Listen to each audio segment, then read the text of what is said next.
So the next numerical which we are going to see is like this. Here structural connection is shown in this figure. Okay, so I named this 2 because the previous numerical having figure 1. Here the eccentric load is having 10 kilonewton. It is given here.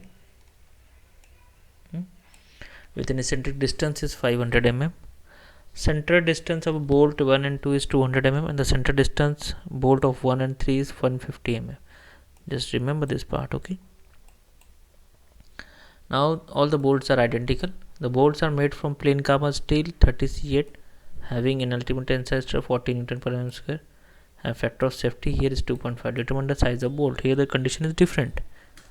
Now the eccentric force, that is P is equal to 10 kN, which I told.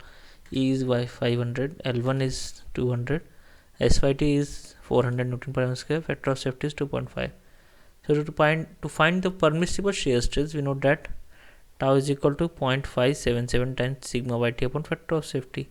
Put this value, we get tau is equal to 92.32 Newton per mm square.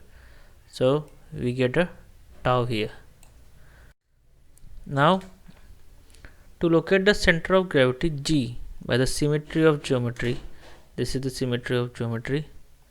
You can see here, this is 100 mm, this is C point which we have seen, this is B, P1 double dash, P dash and P1 dash, this is P2 dash, which is P2 double dash, and angle theta. Based on this symmetry, G is located at 100 mm right of the bolt 1 and 3 and 75 mm below 1 and 2. This is 1 and 2 below 75 mm, and this is for 100 mm right of the bolt 1.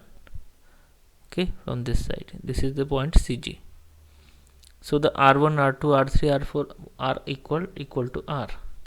So R is equal to square root of 100 square plus 75 square, that is 125. So small r is equal to 125 mm. So to find the primary and secondary shear force, we know that P1 dash is equal to P2 dash, P3 dash equal to P4 dash equal to P upon number of bolts. So P is what? 10 kilonewton. So 10,000 Newton upon 4 is 2,500 Newton. Similarly, the secondary shear force, that is P1 double dash, will be what? PE into R1 divided by R1 square plus R2 square plus R3 square plus R4 square.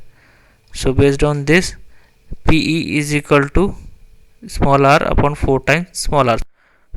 So here we get P1 double dash here properly. Okay, the pointer is removed now. I will take a pen here. So P1 double dash will be what? 10,000 Newton here. So P1 double dash, P2 double dash as per the triangle is this.